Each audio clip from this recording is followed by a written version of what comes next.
You're listening to TFM. Want to join in the conversation and share your thoughts on this episode?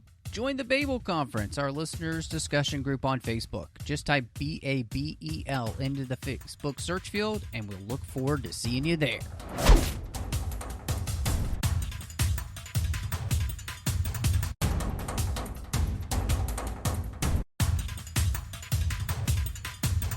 I'm here to talk to you about the Avengers Initiative.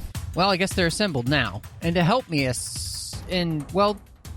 talking about the assembled Avengers is John Mills. Sure. Yeah, let's get the band back together and break them up again so that we can milk that sweet, sweet cash cow in the build up to the next inevitable Avengers team up. Oh, that sweet, sweet Disney cash. Well, that's where we are now in the series. So, yep. But yeah, I mean, we have assembled the Avengers, John, and now we're in a whole new phase.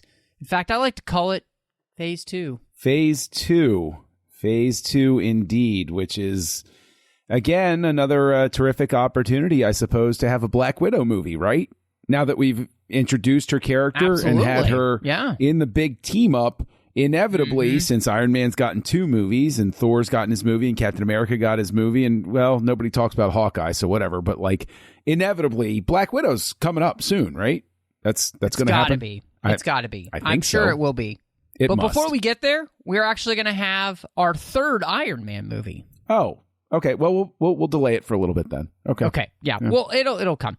But before we get there, and before we get to Black Widow in the future, you can find us wherever you get your podcasts. We're in the 602 Club feed as a bonus show, so make sure you're subscribed and you can get all of the shows in that feed. We'd really appreciate that.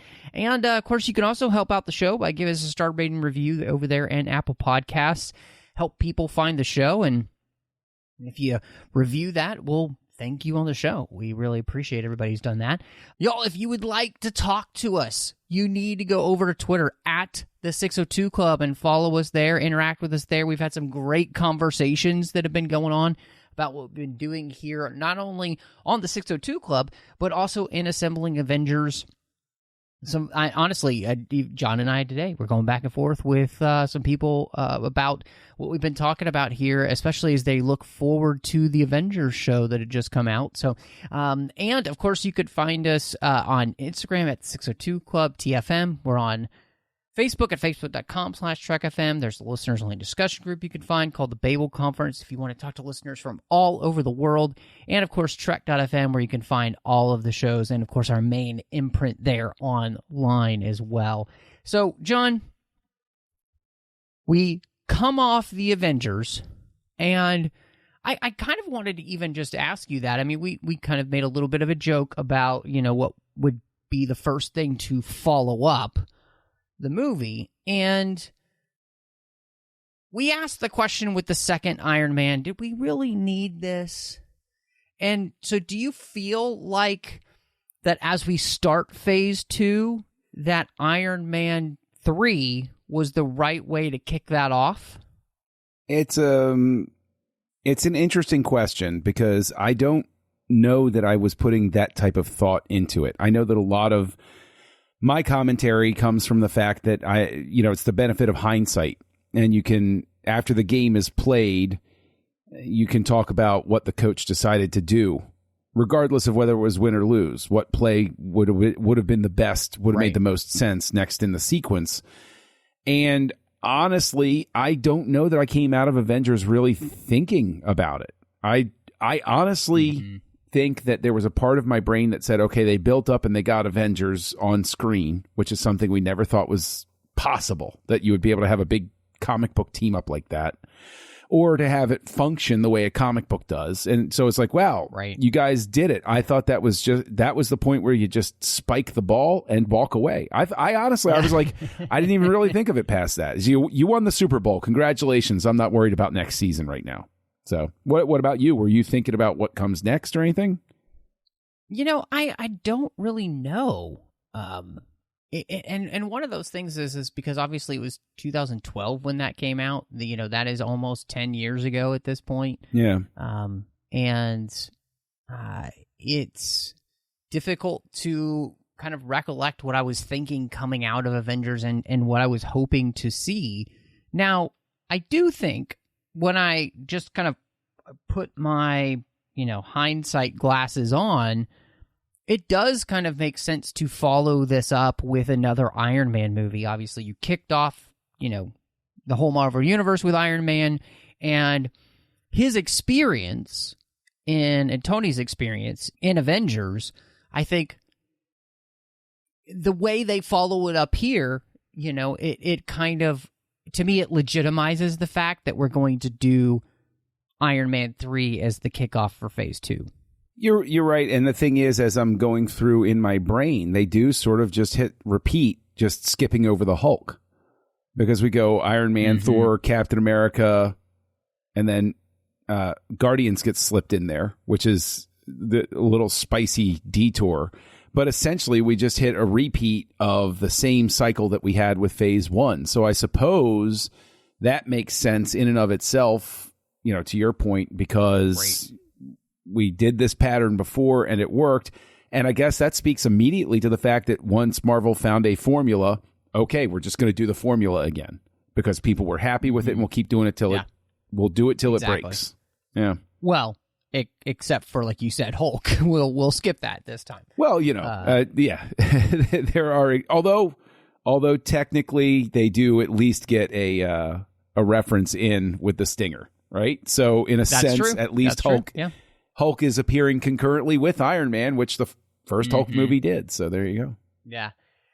Yeah, I mean, it's super interesting. So, I can't, as I mentioned, I can't remember what I was even thinking or feeling the first time that this came out, like in the sense of, like, I don't remember seeing it for the first time. I did see this in the theater. I'm assuming that it, at this point that you did too. No, I'm pretty sure I didn't. I'm pretty sure I didn't see it until, and the thing is, I'm trying to think what was going on in my life at the time. Because this came out in 2013, so it's a year after. And if it was 2013, good grief. That's so long ago now that it's like, okay, I know I had 2 kids, and I know, that sort of thing. It's like, there's a whole lot of fuzziness with that. Was this was a Christmas time movie, right? Well, I mean, or am I confusing that because it's set? No, it was released in May. Okay, because it's set at Christmas time, so that's why I'm thinking it was released around then. But like all Shane Black movies, it's set at Christmas time. Yeah, that's so true. We'll talk. I'm sure we'll get to that. But no, May 2013. I'm trying to even think why I would have missed it.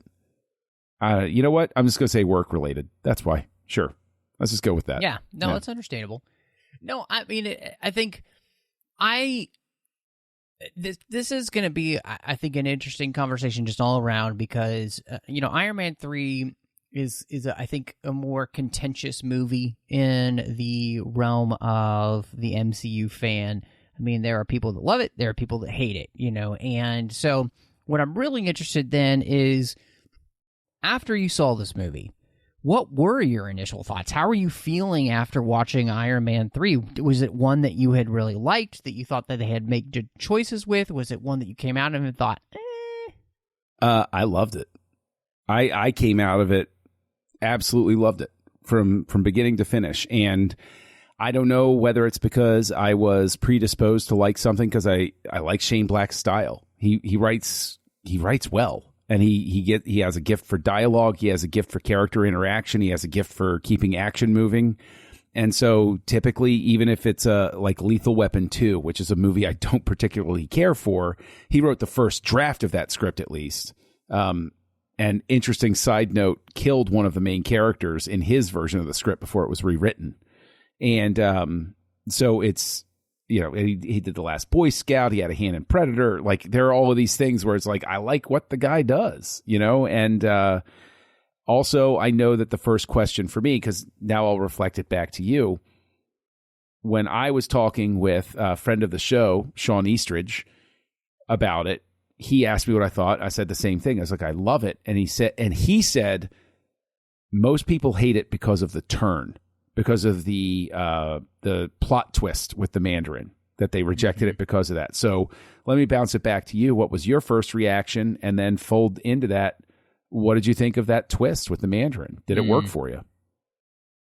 Yeah, this is one of the places where I think not being overly familiar with the Marvel comics came in handy.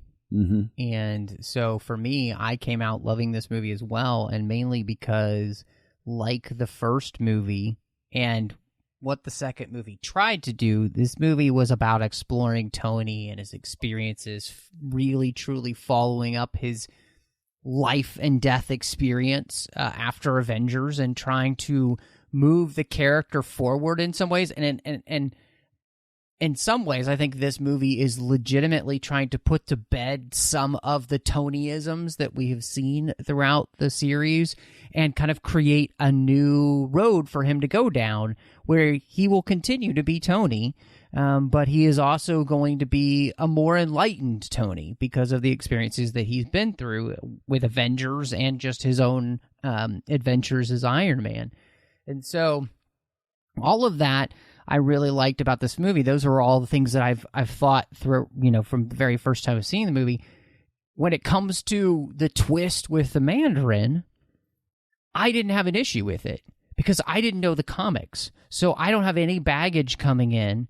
And in many ways, I thought it was a very interesting idea to basically have the villain have another villain as the face, so they are able to be behind the scenes doing what they need to do.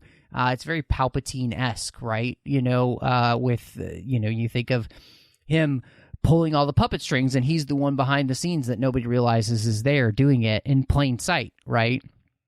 And so I thought that was really great and kind of worked very well. And so I can't complain about that at all. Now, I mean, with you being more familiar with the comics, with the turn the Mandarin takes, how did you feel about that? I think in the context of the movie, it works. It's something where what I find is so strange is I always point to The Godfather or Jurassic Park. Those are adaptations of written works. Very well respected, loved written works that sold millions of copies and people loved. And guess what? When they adapted them and they made changes to them, people said, okay, that's different than the book. They make changes to anything that they have as an adaptation. And if anything, I give Shane Black a lot of credit and Marvel as a whole to say, why would I give you what you expect? Why would I just do a straight adaptation? Why not mix it up so that you can't anticipate where I'm going? It throws that portion of the audience off kilter because they don't know where it's going to go after that point. It's like, oh, wait. Oh, no, I thought I knew where this was headed. So you're saying they subvert expectations? Well, we all know I'm a big fan of that, Matt, and it's very important to do it as much as possible. But I would say that more importantly, I think that, and especially with this rewatch here, I think probably at the time that I watched it, I wouldn't have seen it necessarily through this lens, but it is very, very much leaning into, and I have to tread very lightly here because I want everybody that listens to these words to know that I respect everybody that falls on any side of any conspiracy theory or any kind of aisle or any kind of anything, right? The world is a chaotic and beautiful place and everybody has a place in it, that sort of thing. That preamble done to sort of like CYA the moment here. The Mandarin very much works in the fact that there is a very clear commentary about U.S. foreign policy and a very unpopular vice president and wars in the Middle East going on at the time. And this idea that it's really the military-industrial complex and its allies that are propping up these external threats that aren't as dangerous as we would like to think, but it's really sort of that, to borrow a term that's floating out there, that sort of deep state war where it's this X-Files sort of thing where there are these shadow actors in the bureaucracies that are really doing everything. And when we see somebody like the Mandarin up there, you have to ask, okay, who funded him? Who put that together? Who's actually behind all of this? And I know that people bristle because people pick and choose which conspiracy theories they enjoy. But in the context of this movie, making a commentary about the way things sometimes work, you know, Project MK Ultra and stuff like that, where you find out that the CIA's been up to no good, you know, I mean, it's effective. I think it's really effective, at least. And I think it's refreshing that you have something like this that's making some sort of bold statement about these things, a very mature adult statement about the world. And I like that. Right. I like it. No, I agree with you on that point. I do think that it is interesting. You know, we've kind of talked about it, and one of the things that we had an issue with Avengers was, like, what is this about? And the fact that it seemed to be trying to say a lot of things, but not really finding a way to do that well. And because maybe there's just too much there, and there's too much going on, and it never really finds its focus in that. But I do think that not only is this really about the idea of who's funding who, and who's pulling the strings for who. But I also do think that this is very much about the idea of, and I think this is very relevant to even the world that we live in, right? You have this scientist trying to create extremists and not thinking about whether or not she should, but if she just could. And, you know, she does seem to want to help, but in many ways she's also so set on doing this that she's willing to do whatever it takes to make sure that it can be done. And I think that it reminds me of many of the conversations that we're having here in 2021 about people messing with things that they shouldn't be messing with, and trying to, you know, do all sorts of things scientifically that maybe they shouldn't be playing with. And, you know, I think Maya Hansen's character here is representative of that. So you have two different arms of these things to which many times we find come together, right? Terrorist type of organizations and the people behind them that are truly behind them, or maybe even accidentally behind them, right? I mean, this goes all the way back to, like, when you think of the Living Daylights, right? Yeah. Who we were funding then is who we end up fighting in Afghanistan later. You know, that's that type of thing. But the same thing with this science. Like, so I heartily agree with you. I think that one of the things that I really respond to, especially in rewatching this film, is that this movie is about something. It's about Tony's journey, who has been somebody who used to be absent-mindedly about just making weapons to make money, and he didn't care about what the repercussions or consequences of that are, to being somebody who's completely on the other side now. At the same time, seeing the repercussions of that type of thought process still playing out on another scale. And I think, you know, and obviously a detrimental scale here for the film. So, you know, this movie, as fun as it is, as quippy as it is, you know, is Iron Man-ish, and is, you know, it's full on Robert Downey Jr. every single moment of the film. It's still saying something at all of the other levels, which is very impressive. And like you said, I think that comes down to the writing with Shane Black. And I think that additionally, Shane Black is the right person to bring in, specifically because, yes, it's set at Christmas time. You know, you throw, I think there's maybe two movies that Shane Black has done that aren't set at Christmas time. You have a broken character that essentially Tony goes into like a Riggs type of story arc where you could come into this cold and not have seen anything, and it works. And you know how I feel about sequels. I should be able to come in cold and still enjoy it. Even if I say, oh, well, I should see the earlier one, I should be able to still enjoy what's happening with what's going on. And Tony has a full arc that's very clear and understandable from where we pick up. And I think it functions as the real Iron Man 2 because it actually advances Tony's character in an interesting way.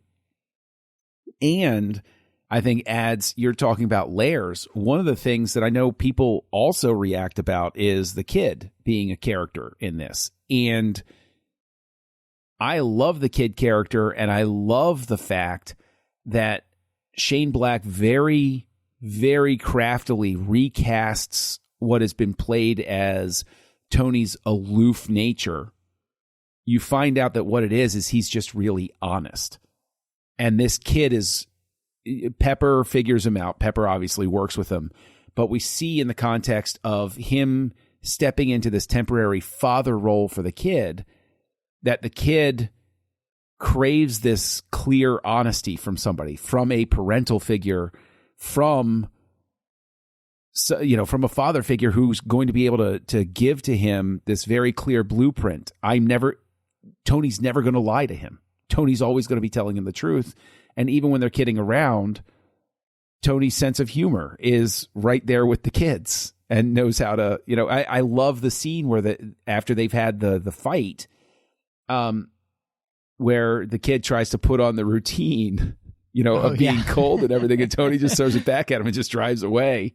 I thought that was super clever. Because we're connected. Yeah, exactly. And and so that what's really interesting too is the action beats are all spaced out just right.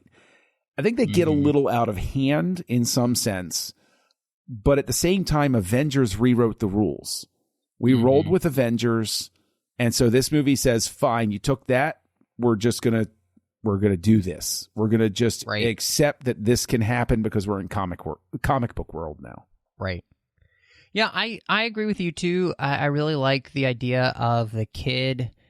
I think that the whole point about this kid and Tony, and the idea of even putting this at Christmas time is really all about, Christmas is a time about family and coming together. And what we see here is at this point in Tony's life, he feels the most alone. He doesn't have his tech. He doesn't have Pepper because he's put himself in a bad position where he needs to really stay away from her. He's having to try and figure all this out. And he ends up meeting somebody who's in a similar position of, his dad's left, his mom's working all the time, and it's just him, right? And he, he has a sister, obviously, too, that he seems like he's trying to take care of, in some ways, since mom's working all the time. And so, you have these two characters who, in a time when we would normally associate people having the most amount of come-togetherness and enjoy, having none of that, and finding each other and helping each other out in that time. And then, of course, the movie ends and we see Tony has sent him all these things. And you will then, fast forward, we will see this kid again, at the end of Endgame, at Tony's funeral. Then that not only has Tony invested in this kid's life, but he's also kept in touch with this kid. So I think that continuation is something that really makes this pay off. But here in the movie, I think, again, thematically, it as you were mentioning, this is about the metamorphosis of Tony Stark and taking him from one place to another. And I think one of the ways in which they do that, and I know a lot of people also have a problem with this, is that for most of the movie, I would say probably 85% of this movie, we strip Tony of Iron Man. Yeah.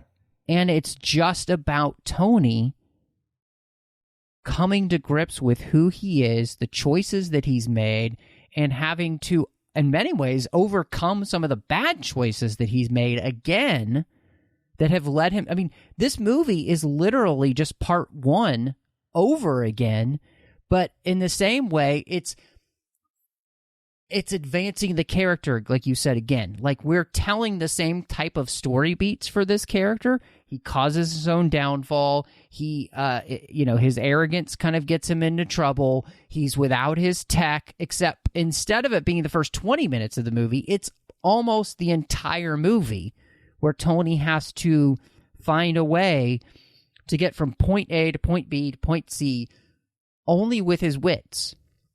Mm-hmm. Almost very seldomly is it with his actual tech.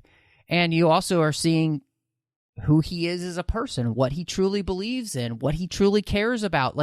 We're breaking this character down we're melting him down so that we can kind of build him back up to by the time we get to the very end of the movie. Tony says again, I am Iron Man, but this time that Iron Man part of him is not literally a part of him anymore. It's a suit he will put on now, but it's not something to which he literally has to carry around with him every second of every day. And it's almost as if that, choice to go under the knife and take the shrapnel out is his way of excising a lot of those bad choices and demons finally to be able to kind of put on the new man, the new version of Tony. And I think at least with where we leave Iron Man 3, that's where we leave the character, is one we get the feeling like he's truly moved forward and made some important choices to which are going to make him a different person. How that plays out in the rest of the saga is a totally different matter. But here, I think that's one of the things that makes this the strongest point of this movie. I do think that the unfortunate part is that this takes Tony to such an interesting and mature place by the end of it that the only thing they can do after this point is they either have to commit and embrace that and stay with it and have him elevate to a Nick Fury type of level, or regress him for the sake of another movie. And we'll see where that goes coming up and how well it plays for us. Will they commit to the bit or not? Yeah, basically. But I also want to say that with each one of the Iron Man movies, there's a corresponding, he has a villain that he's got to overcome. In the first one, Obadiah is his friend who is jealous of his success. It's a very straightforward sort of antagonism there. In Iron Man 2, there's so much happening that doesn't mesh, that does not meld at all, and Sam Rockwell's character winds up getting lost in the mix.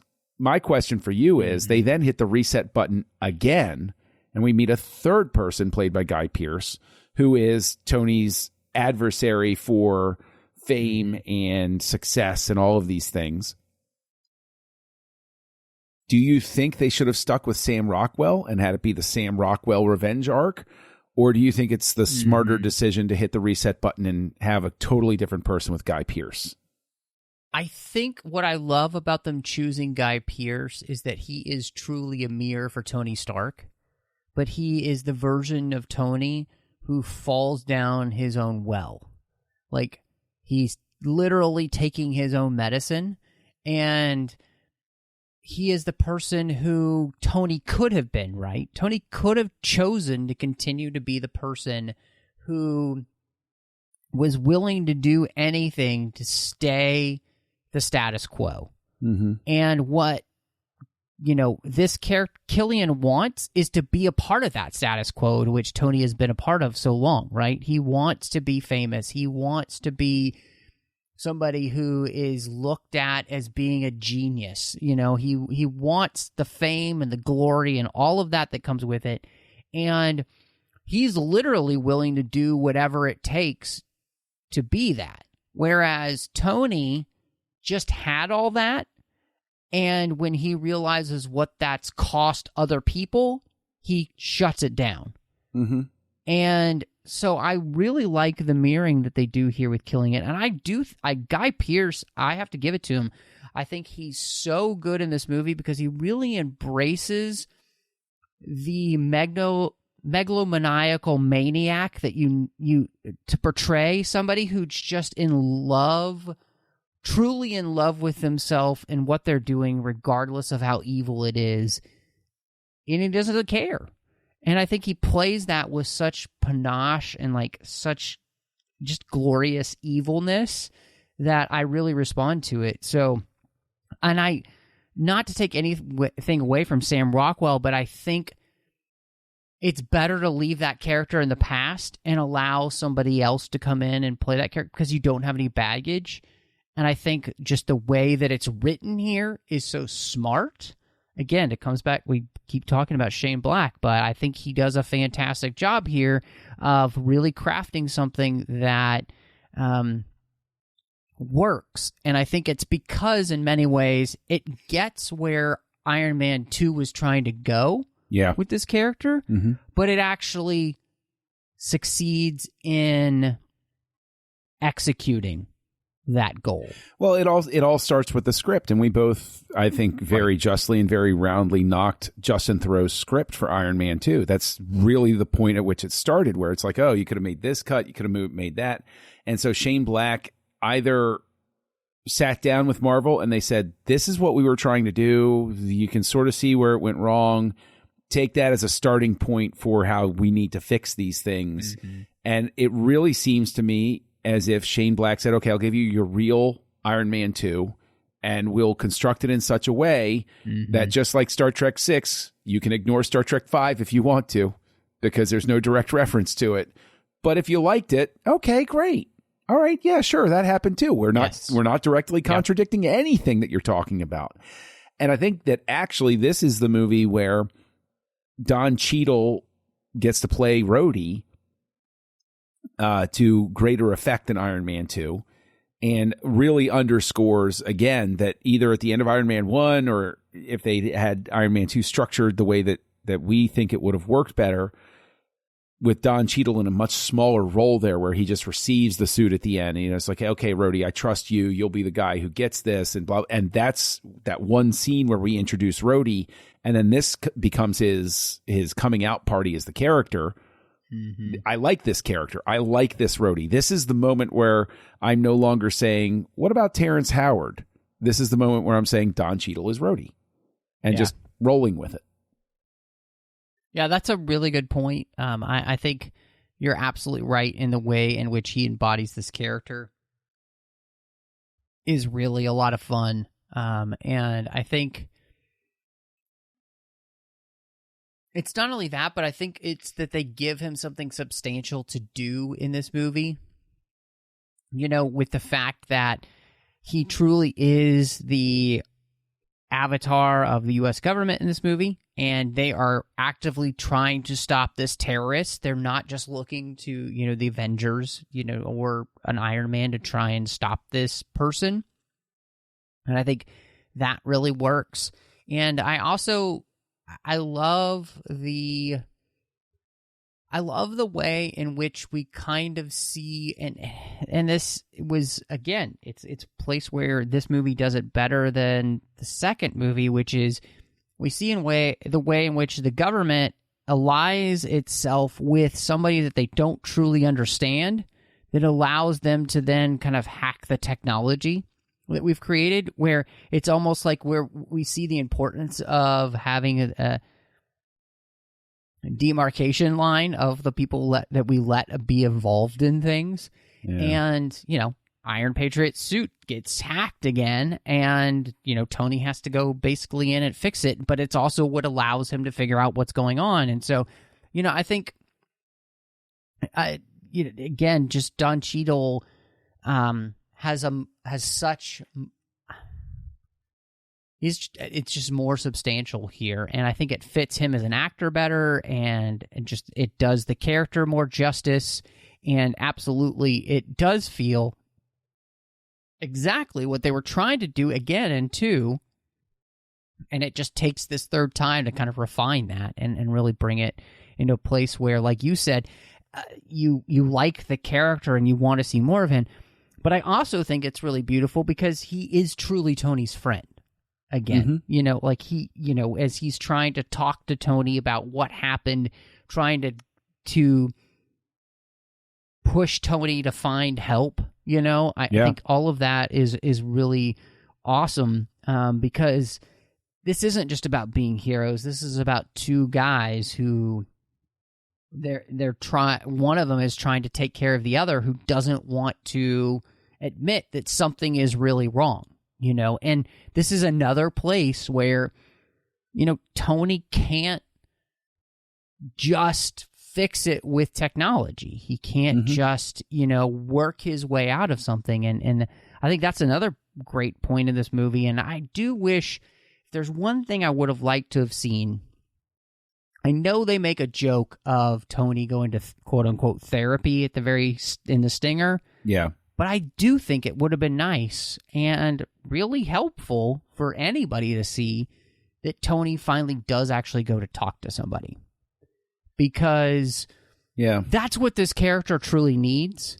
Yes, he's been through this experience that's helped him through things, but in all honesty, Tony just needs some therapy to be able to talk through things, to be able to find a place where he can be more comfortable with what's happened to him, and maybe not even comfortable, but find a way to live with it, to accept it, and to let it go.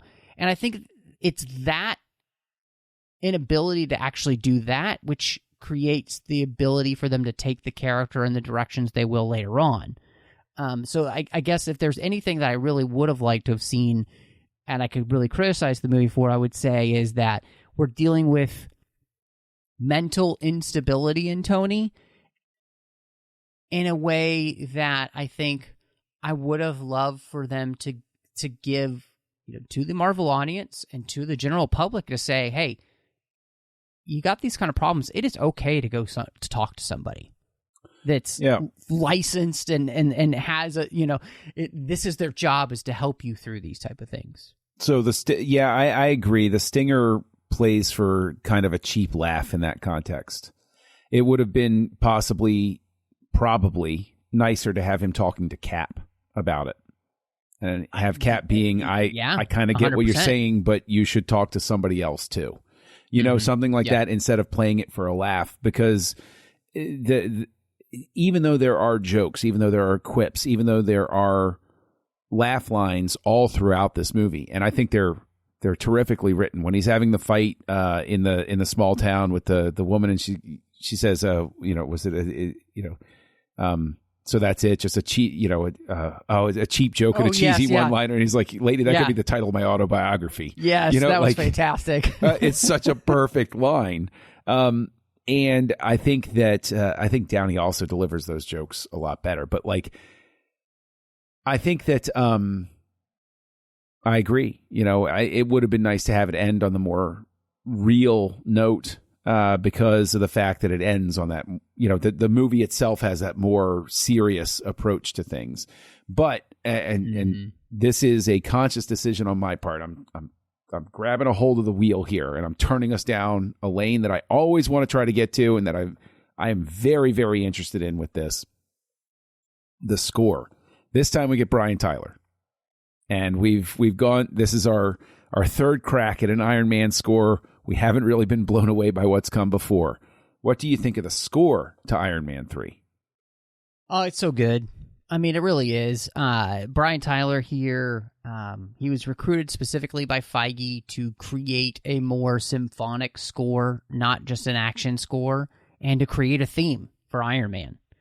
And, I mean, especially by the time you end the movie and that full-on theme comes, it seems so Iron Man. Yep.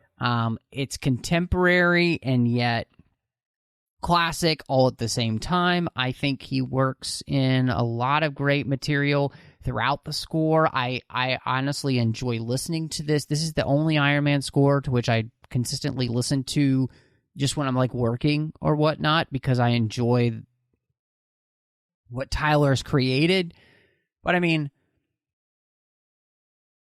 I'll never understand why, with the Marvel films, that this wasn't from day one what they were looking for their scores. The sense of, hey, every single character that we have, they need to have a theme that is something that people have in their brains, so that when you hear the name Iron Man, you immediately think, bum, bum, bum, bum, bum, bum, bum, bum. Yep. You hear that bouncing theme, which is, or the same way you do with Cap or with the Avengers. And we praised the Thor score, but I can't remember the Thor theme at all, and so I'm always surprised, and I'll be honest, it continues to be a problem throughout the rest of the series.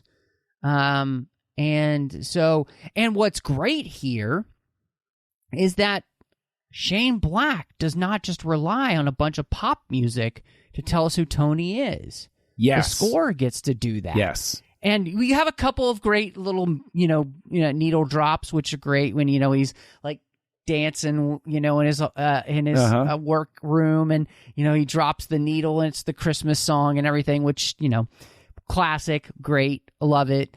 But the score gets to help tell the story for Tony, and I think that's one of the things that makes this so nice, is that it is something we're paying more attention to than that, what's going to be the next needle drop? And this is not the last time we're going to encounter Mr. Tyler on our journey, but we'll have to determine whether it's as successful when he comes back. And the thing is, yes, Bryan Tyler, he's not a name that people kick around. People, if I say the words Hans Zimmer, even my wife will be like, "Oh yeah, him." Right? Like, so he's not John Williams or anything like that. But this guy has done some really great music work. And so it's thrilling to have him in this role. And that end credit sequence, if I listen to that, I'm instantly in a better mood. Like, it actually elevates my mood to listen to that end credit sequence, because it is just so much fun. Like, it's energy. It is Tony Stark. It's energy and quirky and catchy and slick. And I will also say that Mr. Tyler is responsible for the score for the Fast and the Furious Tokyo Drift, as well as Fast and Furious, and the sixth one in the Fast franchise, as well as 2008's Rambo. So, those are just a few. He also did the Expendables. I mean, he's done some really good scores. Yeah. Some of the movies not so great, but he's done some really, really great scores. And I would hope that we would get some more of Bryan Tyler after this, but will it go as well? Again, I don't know. We'll have to wait till our next movie with Thor: The Dark World, where he comes back. Yeah. And Age of Ultron, where he works with Danny Elfman. So yeah. Those are things. So basically, he's responsible for 2 of the next 3 films we'll be covering. So that's true. Well, the sound of them, at least. The sound of them. At least the sound. Aside from sound, inevitable question with any effects-laden movie, something that has... I still remember in the halcyon days of 1999 when they talked about the number of effects shots in Star Wars Episode 1, The Phantom Menace. Yeah. And everyone was like, oh my gosh. But you look at this and it's like, what isn't an effects shot in this movie? What doesn't have an effect in it? Yeah. Do you think the effects hold up? Mm-hmm. Do you think that they were successful at the time? Do you think they work now? I have actually always been very impressed with the effects in this movie, even from the time this movie came out. I think the best effects sequence is actually the attack on the house. Yes. It looks great. Yep. I think one of the things that is interesting here is we are making the transition to the suits feeling more CGI'd. Yep. It's part of the gig. And yet, I think he's still able to create, in many of the suits, this texture. The artists are creating this texture to which doesn't feel cartoony. Yep. Which is great. And I love the effects in this movie. There's probably a few places where they would be a little bit better now, but I think this feels like a movie. The lighting choices are perfect for the effects they're going for. The end of the film with the massive battle that they have with all the suits and everything, it's at night, so you're able to hide a lot of imperfections in CGI in any way, shape, or form, and that scene still looks great. Yep. I think I'm very impressed with how this movie still works, and I think part of that has to do with a lot of the restraint. I'm also got to give a lot of credit to the sequence where they're sky falling. That's the one I was gonna hitch on. Was yes, I agree with you about the attack on the house. I think the ending plays really great, but that scene where they're plummeting and he's going after them is so wonderfully done. I will go so far as to say that Iron Man finally got a Superman moment in that sequence, because you actually had that sweaty palms. How on earth is he going to pull this off? I need my hero to succeed. I can't even let that one guy fall in the water, sort of thing.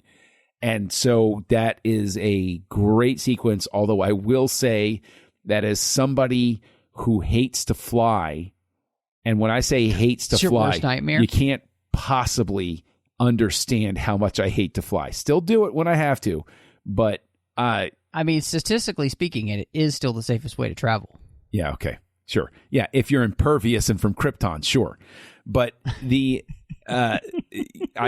all of this to say that as I watch that sequence, it is precisely what my brain thinks is going to happen every time I get on an airplane. I'm like, all right, explosive decompression. What's it going to feel like to fall? Oh my God, can anybody save me? I mean, like, you know, like it's seriously like the worst fear in the like the opening of the truly incredible movie Flight by Robert Zemeckis starring Denzel Washington. And this sequence absolutely send me into like I'm watching it through my hands because I'm like, oh my gosh, this is exactly what I think is going to happen every time. So that's hilarious. And it never does. So you're fine. Yeah. I'm sure it's fine. Only takes one time, Matt. One time. Only takes one time for it to happen. Well, when it happens, let me know. I'll call you as I'm plummeting. Listen to this, MFer. I told you. Oh my gosh. So as we've been talking about the movie, I think, you know, we've had a lot of effusive praise for the film. I don't feel like there's really been anything that we've been down on other than the point where we thought it might have been nice to have some representation of some actual therapy. Good or bad, was there anything else about this film that just really stood out to you? Or was there anything in the rewatch that stuck out to you that changed in the sense that, like, you liked it more? Did it stay the same? Did anything get worse?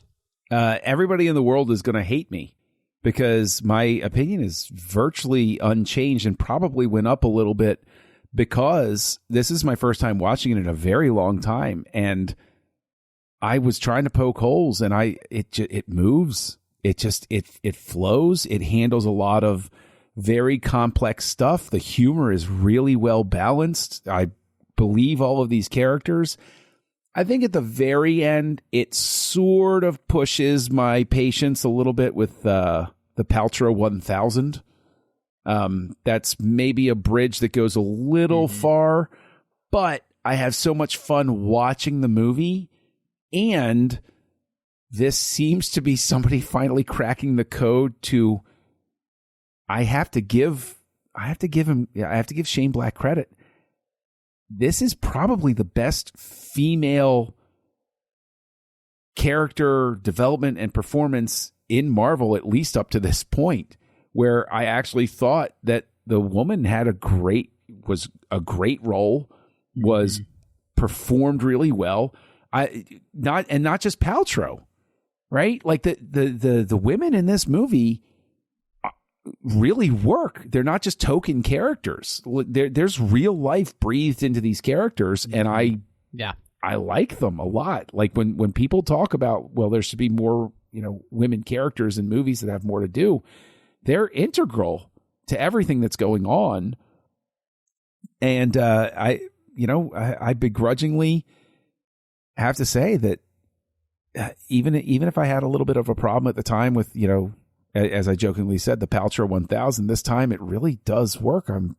Because it supports that theme that Tony can't do it alone. That right.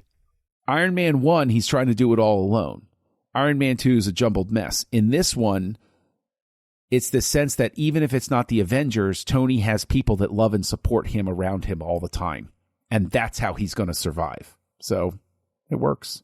What about you? What would you ding it for? Yeah, I got to give it to you there because I think you called out something that obviously we hadn't talked about enough and at all really in this movie. But and I think that what's so beautiful about this whole movie is about Tony talking about the demons that we create. And obviously great reference to Demon in a Bottle and, his struggles there. But for him, what we see his demon is technology and the absent-minded choices that he's made that lead him to this place and others in his life. The choices that Tony has made are the ones that put Pepper in this danger. The ones that almost take Pepper from him. And she becomes the thing to which he says, I can't lose. Kind of Anakin-ish. Which is exactly what will lead him to make all of the choices from now on. This idea of wanting to not only protect Pepper, but the rest of the world is the kernel that they will take for the rest of Tony's arc. All the way through, Endgame. All the choices that he makes. True. Good and bad. And so I think that is absolutely brilliant. And like you, as I was rewatching this film, I was saying this movie is really working together very well on all levels. I'm right there with you. I think what's great about this movie is unlike, Iron Man 2, Pepper has much more to do. She's much more integral to the role here. I was always kind of shocked, that they had her go through the metamorphosis.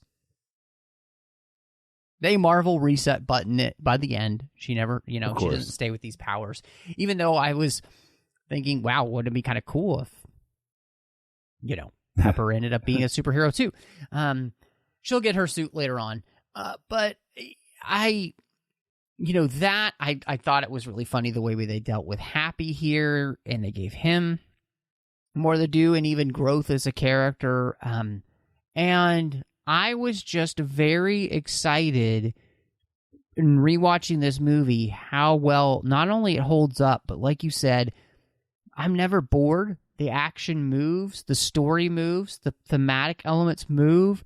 Everything is working together the way that you would want a film to be working, especially in a rewatch. And so, I think for me, the only thing that's changed is maybe my estimation of this film has gone up.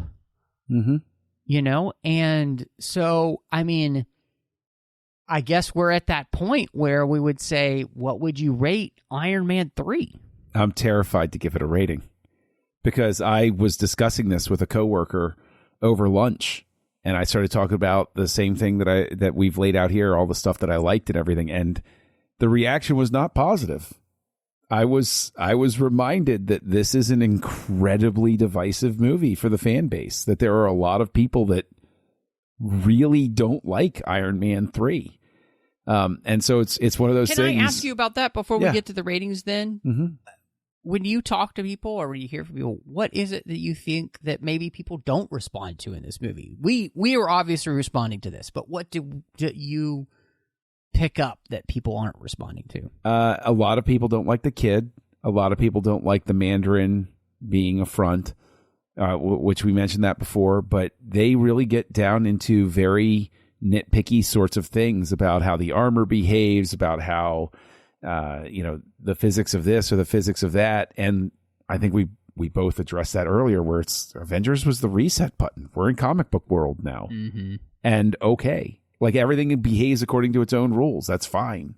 I'm sure that there's somebody that, could come at that statement and have a problem with it or whatever. But it just seems like if I were to play armchair analyst, I would venture that maybe what immediately calcified for a lot of people was this is very much a departure from what Avengers was. Avengers is very quick and light and surface level and super entertaining. And this is super entertaining, but super deep and exploring a lot of really uncomfortable sorts of things and taking your character in a direction you don't expect. And like you said, he's out of the armor for a whole lot of the movie. And I've heard that complaint too. It's a movie about Iron Man. There's barely any Iron Man. It's like, well, you can't have him in the suit the whole time, right? Like there are things. I would just say that I guess it just doesn't mesh for people because it almost seems to me as if people dislike it as much as or more than Iron Man 2. And okay. But for me, like this is the difficult part is I'm having trouble thinking of what to deduct from it, of why I would deduct from it. And so I find myself boxed in to give it a 5 because wow, it's at least it's at least a 4.5. But as I sat there and I rewatched it and I'm talking with you, I'm like, maybe there's some nitpicky stuff. Maybe, you know, the battle could have been trimmed a little bit here or there. But yeah, this is, I won't lie. This is the movie where when I finally did see it, which would have been just a couple of months after it was out, you know, on, you know, rented disc or whatever, where this would have been the one, not Avengers so much as this would have been the one where I would have been on board and said, if this is what they're going to give to me, I am all in on this Marvel stuff. Amen and hallelujah. Sign me up right now. So yeah, that's where I end up. Just because if I'm going to be honest, I what am I going to ding it for? What did I dislike? There's nothing I actually disliked in this movie. What about you? Oh man, it's funny we talk about this and like I've struggled with some of our ratings and you're absolutely right. You know, as I went back to Letterboxd and I was looking at, you know, I logged the film and the film was at a 4. And I honestly believe that I have to, in intellectual honesty to myself, this movie is 4.5 out of 5. Fair. It is a fantastic Marvel movie. And in all honesty, as we're going through so far, if I'm thinking about all of Phase 1 and the beginning here of Phase 2, this would be one that I'm more likely to pop in than just about any of the films that we've talked about so far. Yep. And that, to me, you know, rewatchability in a film like this is phenomenal. And part of that is all the things that we talked about, how much this movie is cohesive within itself. And that's for the thematic elements we talked about, for the character growth we talked about, for the use of other characters that we talked about, for the writing, for, you know, all of these things which are so important to make a cohesive whole in a movie. And so, yeah, I mean, I'm not going to lie. This is a 4.5 star movie. And like you, I mean, there may be a time when I could be like, yeah, I could give it 5 stars, at least 4.75, you know, right. like, yeah, maybe 4.76. You know? Exactly. You never know. Yeah. So I guess with all that said, then, John, it's going to be fascinating to see what your rankings are. No, I just put this at the top of them. It's Iron Man 3, Iron Man, Captain America. Then where did I go after that? See, this is the part. This is the part. Okay, and the bottom of it I know is Iron Man 2. Like let me just, and I'll circle back to that. So as far as I remember, your rankings would have made, I think it was Incredible Hulk next. Yes, Incredible Hulk, then Avengers, then Thor, and then somebody please just keep jumping on top of Iron Man 2 and punching it on top of the head and dismantle it. What about you? Oh man. I'm thinking because this is a shift for me. And the question is that for me the top is still Iron Man. And I'm really struggling here because do I put Iron Man 3 next? Yes, you do. Or is it Captain America? No, it's Iron Man 3. I hate to break it to you. That's what it is. And I freaking hate you. You know I'm right. I know you're right. Mm-hmm, mm-hmm. And you mother fracker, I'm going to have to put Iron Man 3 next. There you and go. I hate doing that because you know how much I love Cap. But that means that it's Iron Man 3, Captain America, the First Avenger. Then it's the Incredible Hulk. Then it's the Avengers. And then, of course, it's going to be Iron Man 2. And then all the way down at the bottom where it belongs right now is Thor. So. Boy, it's going to be interesting to see where those rankings, which end of the scale gets shaken up with the next movie, isn't it? Oh, are we giving anything away? Are we giving anything away? Can you believe, though, that we just put... Okay, can we just... Iron Man 3 just went to the top for you. Yep. And it's second for me right now. Yep. That's incredible. It kind of is. That's what makes this fun.